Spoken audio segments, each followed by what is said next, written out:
The Toronto Maple Leafs signed their final free agent on their to-do list. Is there more to come? Well, the Athletic looks at some potential bargain players Leafs could potentially shop for. And it was a Leafs clash at the Mitch Marner wedding. We'll recap all that and plus some other notes on this edition of the Locked On Leafs podcast, part of the Locked On Podcast Network, your team every day. You're Locked On Maple Leafs, your daily podcast on the Toronto Maple Leafs. Part of the Locked On Podcast Network, your team every day.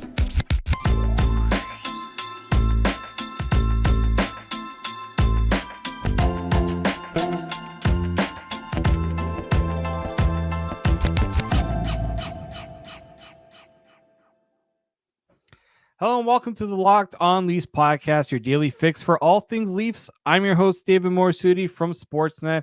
As always, Locked On Leafs is a daily Maple Leaf-centric podcast, so make sure you subscribe for free wherever you get your podcast from and catch us up on YouTube each and every day. Locked On Leafs. We are down to 3 episodes in the summertime, so if you're wondering why we're not doing 5 episodes a week, it's because we're in the off-season mode. We're going to be doing 3 episodes a week just until roughly around when training camp comes around. So we're going to be sticking to 3 episodes for now, but we will be back doing 5 episodes every day. If you are listening to this for the first time, thank you for making us your first listen. Also, if you're listening to this for the first time today, thank you for making us your first listen of the day. So make sure you go and listen to past episodes as well over at Locked On Leafs in case you need to get a little catch up. The days in between gives you a chance to catch up. I know for some people it is tough to get caught up on every episode. It's summertime.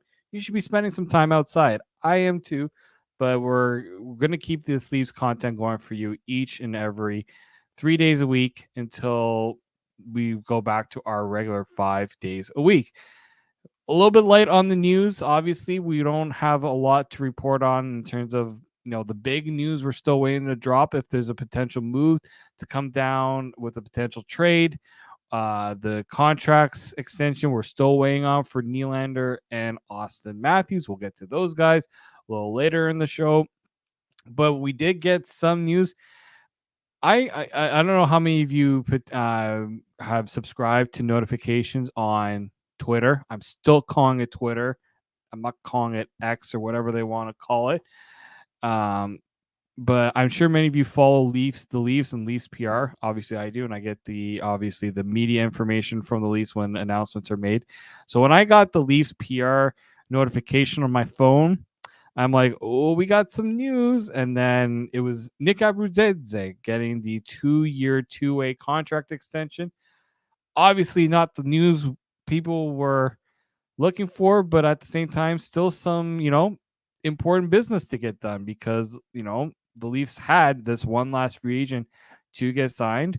So it is a 2-year, 2-way contract. So basically, Abruzzese will make $775,000 for the next 2 seasons at the NHL level. We do not know what his AHL salary is going to be. I suggest it'd be a pretty decent salary considering he was actually one of their top offensive contributors with the Marlies last year. He played 69 games there. He has 16 goals, 48 assists, and then he has 7 points in 7 playoff games with the Marlies too. Now, 24 years old. So obviously this is a player now who's out of that, I would say getting out of that prospect territory. I gave him a little more leeway because obviously he remained in college, so it took a little bit longer for him to make that, jump for professional hockey. Drafted in 2019, so it took a few years for the Leafs to eventually get him to come and sign, following his time over at Harvard. So I think what you're seeing here is just another player that is going to be, battling for a spot in training camp. The fact that he doesn't need waivers likely puts him in a position where he'll get sent down. I would expect that Nick Abruzzese will be the one a top line player for the Marlies going to the season. If there's an injury, he's the first one that gets called up, right? The good thing about it too is his contract is actually relatively inexpensive. So if you go back to the last episode where I talked about the salary cap situation and the Leafs needing to find a way to penny pinch a little bit, A contract like Abruzzese is pretty good because it's $775,000. It's a cheap contract. If you need to squeeze an extra 100,000, 150,000, having him on the roster, as opposed to, he's already making $25,000 less than Pontus Holmberg, which might not seem like a lot, but when you're looking to get yourself, cap compliant, a deal like that certainly does help. So, good for him to get back for 2 years. I think at this point now you're hoping that, yeah, if it's not the worst thing if he's not an everyday NHL player. I think the expectation wasn't that he was going to be this, can't miss prospect, but I do think that you do eventually want to see some of these guys be contributors and step up in some ways. So hopefully that's something that we can expect from the former 4th round pick from the 2019 draft. Important business for the Leafs to get done because now they don't have to worry about anybody else that need to get signed. This wasn't a concern, obviously, but they finally get that one done. So those ones are done. Now we have to see what's going to happen with the rest of the roster. There's still a lot to figure out. Are the Leafs going to trade for a defenseman? Are they going to trade a defenseman off this team? Are they going to find some solutions to improve up front, especially depth scoring? Leafs don't have a lot of room. They don't have a lot of space to add players. So we're going to discuss just maybe if they do consider go that route, who are some players that The Athletic actually put out an article that I scrolled through and I gave a pretty good read of the players. So we'll dive into that. Plus, the Mitch Marner wedding seemed like the party of the summer. Almost, it's like the A-list party for hockey, especially if you're a Leafs fan or if you're an NHL fan. A lot of the guys were at this wedding. It seemed like the place to be. So we'll discuss that and more on the other side here on the Locked On Leafs podcast, part of the Locked On Podcast Network, your team every day.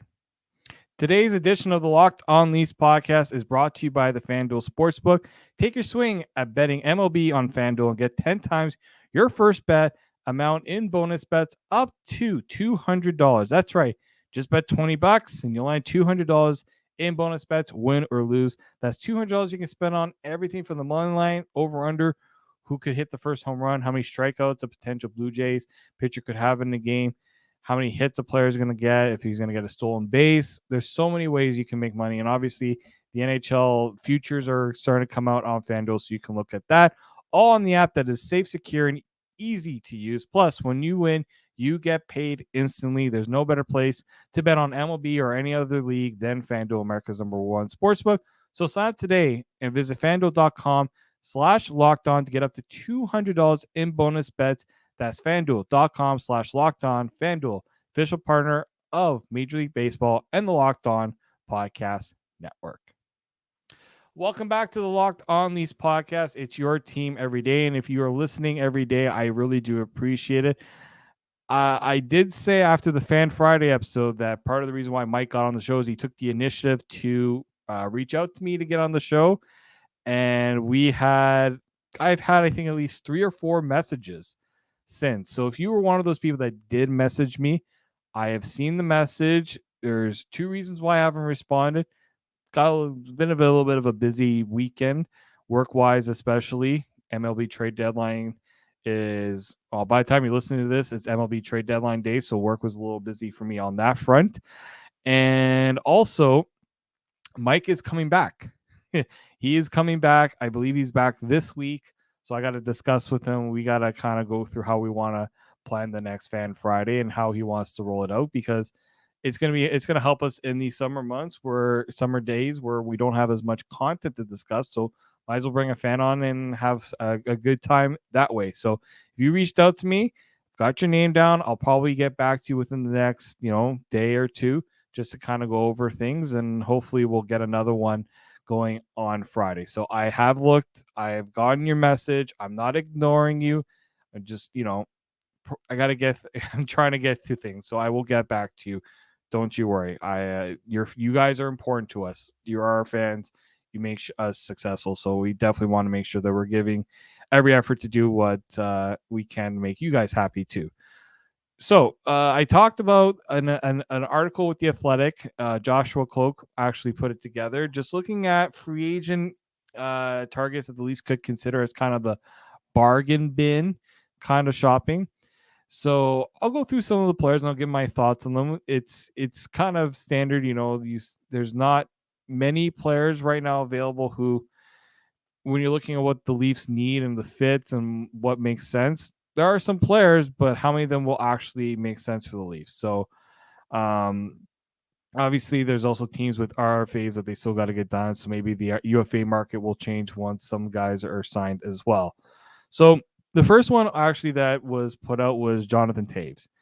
If you listen to our free agency preview show, Jonathan Toews was actually among one of the top free agents I thought the Leafs should have gone after. Because at this point of his career, Jonathan Toews is not looking to probably play a significant role. I understand injuries have been a concern for him. So this is somebody who's more of a, bottom six player. He still had 31 points in 53 games. So if you're looking for someone that can provide some offense low in the lineup, I still think Jonathan Toews could do that. The obvious question here is he still want to play, right? Because I know there was reports that maybe he's not wanting to play because, he has missed a lot of time and he's had quite a few injuries. The other one is, he's coming off an expensive deal. How much will he want? I mean, I don't expect Jonathan Toews to command a massive salary. I'm thinking this is a guy that's going to be in about the $1 million range. Can the Leafs even really afford that? That's the other thing they have to consider here as well.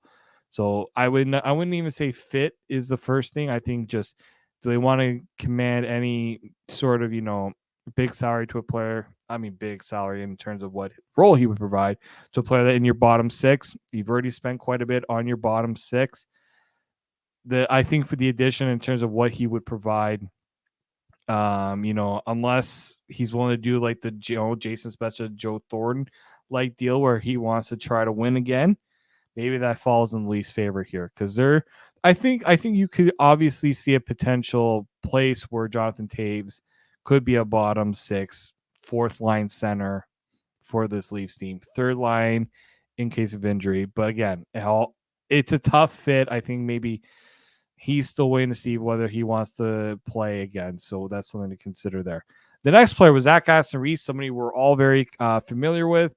Didn't sign until training camp, right? He was on a PTO, and the Leafs finally were able to sign him after they made some moves with their salary cap.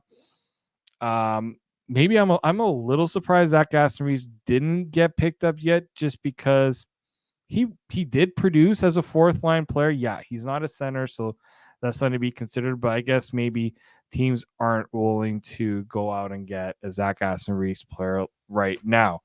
The next one is obviously a bit of an interesting one. I know that there are some players who have thought about this when Kyle Dubas was here with Brad Treliving. I don't know if that same interest would ever be around, but Jesse Puljujarvi, we do know that he has been dealing with quite a few injuries, right? And this is obviously a reclamation project if there ever was one. Obviously, things didn't work out in Edmonton with Puljujarvi. He then found his way over to the Carolina Hurricanes, and that didn't really obviously end the way that I guess he or the Hurricanes would have wanted. I mean, this is a player who's dealt with quite a bit, throughout his career. So I don't know where things would stand right now with Puljujarvi in terms of what he wants to do for next year. I do think that, a guy who had double hip surgery, teams are going to be very wary of that. Can he actually, play right at the level that's needed? I don't think teams are looking to do that deal right now. They're going to probably want to see how he looks after the surgery and all that. So I could also see if the money's not there, if the role's not there for him, he could go back to Finland for a year. We do know he spent some time in Finland when things weren't going right with the Oilers. So I do see Puljujarvi as a player that could go back to Finland for the year just to kind of get himself back in order there. The next player was an interesting name that we've heard in the past, Sam Gagner. I know I'm saying interesting name a lot, but these are interesting names to me. Sam Gagner, he's a player I thought about, but I do think that at this point of his career, 33 years old, he's clearly, just a fourth line, a depth player again. still a guy that I think can produce right at the NHL level. We know that things didn't go well in Edmonton and how that all kind of fell apart, and then Vancouver, he was brought there, and he was there, but then he was sent over to the AHL. He says, "Well, you're going to send me to the AHL. Send me. I want to go play with the Marlies, be a little bit closer to home." Stayed in Canada, so that was good. He was with Detroit he was with Detroit for 3 years. He actually had 31 points in 81 games in 2021-22. Then he was with the Jets. We know he was with the Jets last year, 14 points in 48 games, 8 goals in 48 games. Not a bad clip for him. He's usually in that 9 to 10% shooting percentage. So if the Leafs are looking for a depth scorer, they could do no worse than Sam Gagner, and I'm sure to come back home and play at home, he would take the minimum to do it. That's someone I could see potentially as a PTO option if the Leafs are looking to do that. Just for some insurance, you don't have to give him any guarantees or anything like that. You sign him to a PTO. If he makes it, you can sign him, and if things get tight, you can put him on waivers. Because I don't think anyone would pick up a Sam Gagner off of waivers from the Leafs. And then obviously there was a PTO option. Derek Brassard, 35 years old. He is someone that when you look at the last few years, he's played for a lot of different teams. He's obviously at the journeyman stage of his career. Good playoff performer in terms of when he actually was in the playoffs. He can provide some offense lower in the lineup. Again, just like, is he better than the options you have? Those are things you have to consider. He did have 13 goals in 62 games with Ottawa, which is actually not a bad clip for a guy who's mainly a bottom 6 player.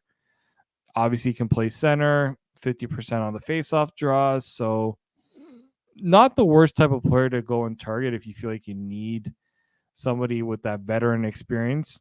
The last time he was in the playoffs, played a lot in the playoffs, was in 2020 with the New York Islanders, and he had 8 points in 18 games. So someone who is clearly, capable of playing in that style of hockey. So not the worst suggestion with Derek Brassard. And then if you're looking at like defensemen, Cloak brought up Ethan Bear, who was not qualified by the Canucks. So he's a UFA. He had shoulder surgery because of an injury he suffered at the World Championships. There's a little bit of pedigree here with Ethan Bear. Right shot, not the most offensively gifted defenseman, but there were some good metrics in terms of analytics with him. I feel like he could be a decent option if the Leafs feel like they could get him on a cheap PTO or on a prove it deal. I don't know if that's something he's looking for. And obviously the shoulder surgery is something you have to weigh out and see how that's going to impact him as well. But again, like, some of these names are actually not bad names. The last one didn't make a whole lot of sense to me, and that was Scott Harrington. Played with the Ducks, actually averaged 18 minutes. I mean, when you're with the Ducks, really didn't have many, especially decent. Did have a decent season. They were tanking, not trying to win, I guess is the best way to say it. We do know that he actually spent some time in Toronto. Didn't really, it was a pretty forgettable tenure in Toronto when he did come. He was part of the deal that sent Kessel. If I'm not mistaken, it was the deal that sent Kessel to Pittsburgh. He was part of that deal with Kapanen and all those things. He's a former second round pick. Not terrible in terms of size, 6'2", 204 pounds. So he's got some size, local, Kingston, Ontario native. I just don't know where exactly he would fit in all this. He's obviously a depth defenseman. I guess maybe some people saw what he did with Anaheim and think maybe he's a guy that could provide some depth. There's worse defensemen you could consider in this case. There's just really not. If you're looking, I'm looking at Cap Friendly as I'm talking right now, and I had kind of a list here of players, and there really isn't that many great options, unfortunately, when you're looking at UFAs at this point. Like, obviously, everyone's thinking about Patrick Kane. He's somebody I don't think the Leafs are going to go after. Thomas Tatar would be an interesting depth add as like a third line, fourth line guy. I don't know if that's where he sees himself at this point of his career. You look at, there's really just not that much here, especially with forwards. Like, no one that really screams out like, why aren't the Leafs signed this guy already, right? So I do think that there's going to be some players to keep your eye on, down the road here. If you're looking to add some guys, just if you're just looking to keep your eye on players for PTOs or late signings. Maybe if you look at a Max Comtois, I did hear about it. Maybe he's someone that could pop up potentially. We'll see. I don't know. Don't know if that would make the most sense in terms of fit. In terms of, I think he'd want to get more playing time with another team, a team that's maybe doesn't have that needs to add some players to play more significant roles. I don't like Matt. That's what I think Comtois would do in that scenario. So not there are some names to keep an eye on, but no one that screams on say the Leafs, they got to get on this right away. I don't think they're at that point. So they do not know what their salary structure is going to be like going forward past this season. I know that these are depth options for this year, but I think they're trying to figure out what else they have to figure out for this season in terms of if they're going to make any more potential significant changes to the roster. All right, we're going to take our final break here, and when we come back, I want to bring up the wedding of the year. It seemed like just by looking at the social media feeds this past weekend with Mitch Marner tying the knot, we did hear that was coming this summer. And also a couple of other news I just want to get out of the way in terms of Leafs news that I did hear over the weekend that I wanted to bring up. So we'll discuss that on the other side.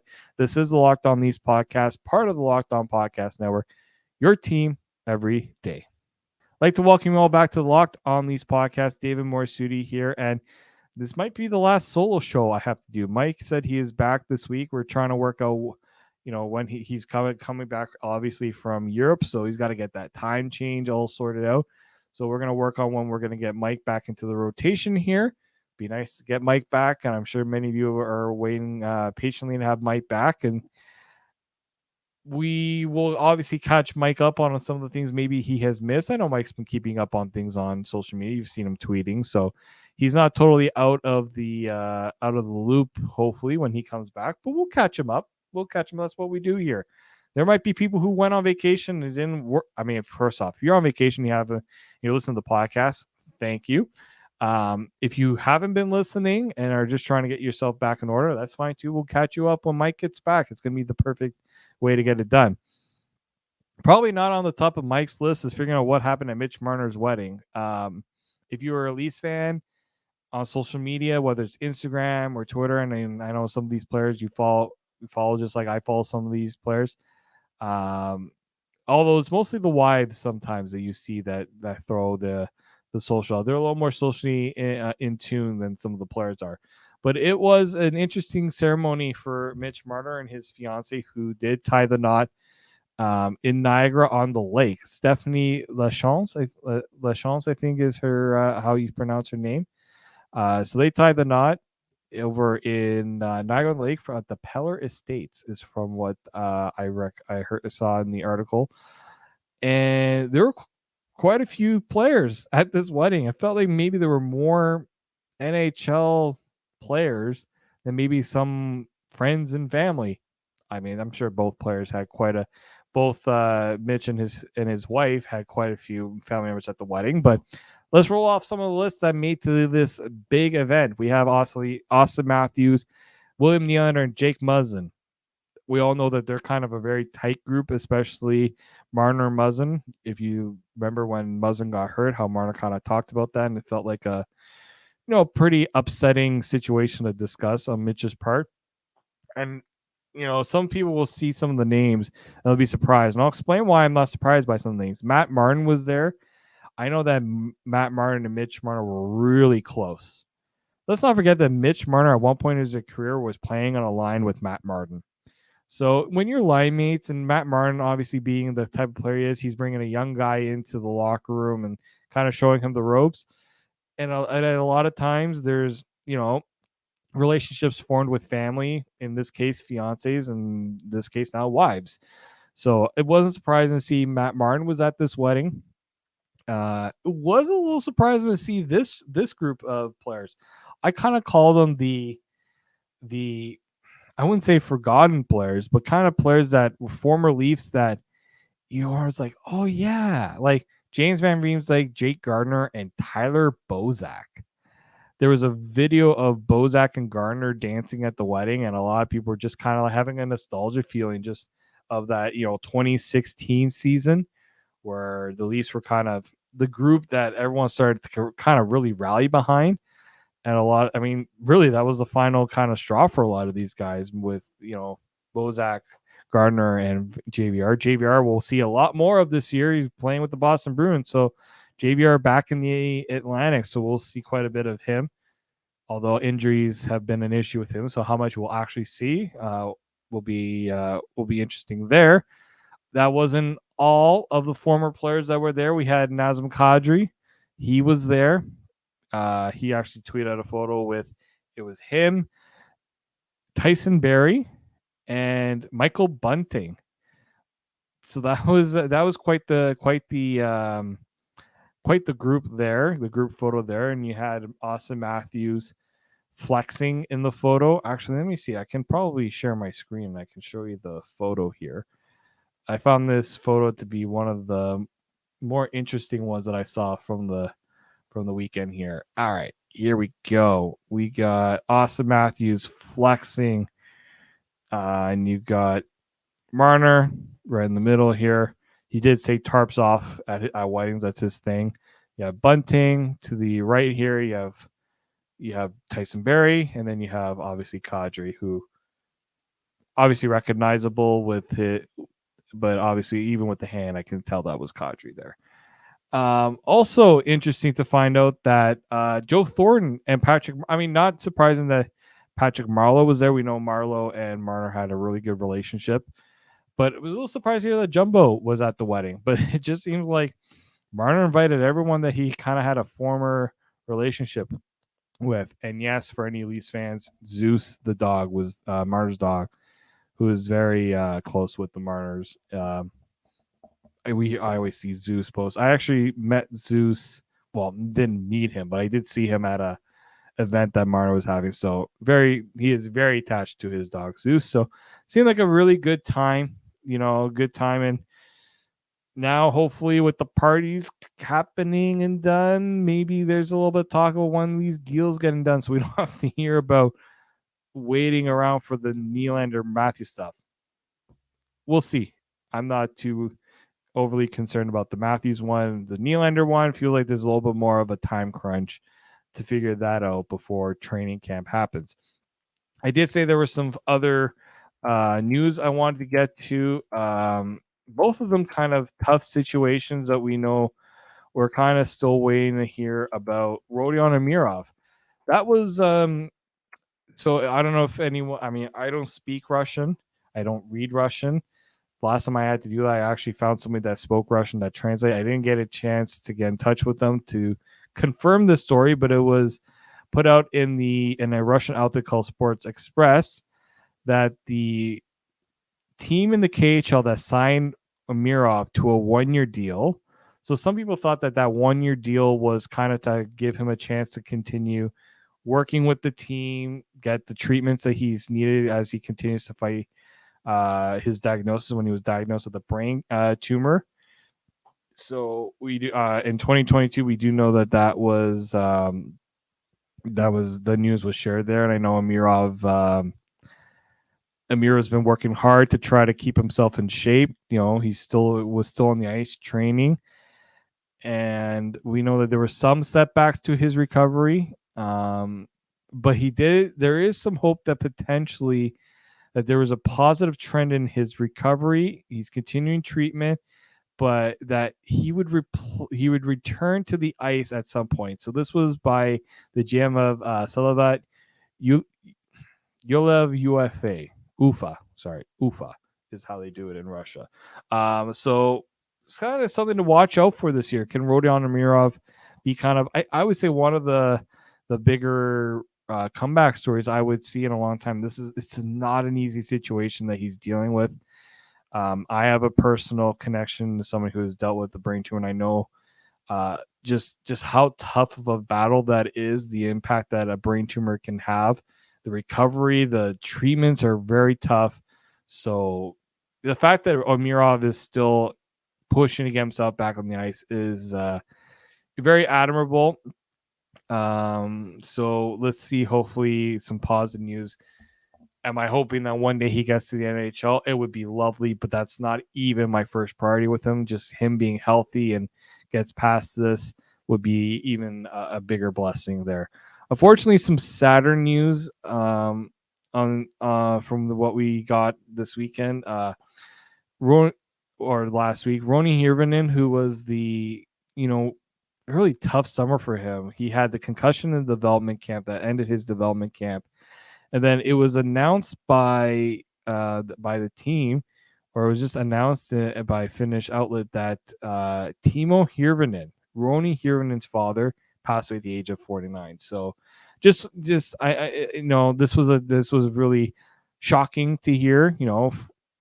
Somebody so young, you lose, and a young player to lose his father. I'm sure that it's a very tough situation for him and his family. So just from us here at Locked On Leafs, we want to wish Roni just our deepest condolences for that, and hopefully he gets to spend the time with his family and go through and deal with the situation. So I know it's a somber way to end the podcast. I didn't want to bring it up early in the podcast and kind of ruin the mood a little bit here. So we wish Roni the best here at Locked On Leafs. All right, that will end us here today on the show. We'll discuss a little bit more when Mike gets back about how things currently stand with the Leafs and what to look for going forward. But until then, keep locked here on Locked On Leafs. Subscribe where you get your podcast from. Tell all your friends and family to continue to support the show. And hopefully we'll catch you guys next time. See you later.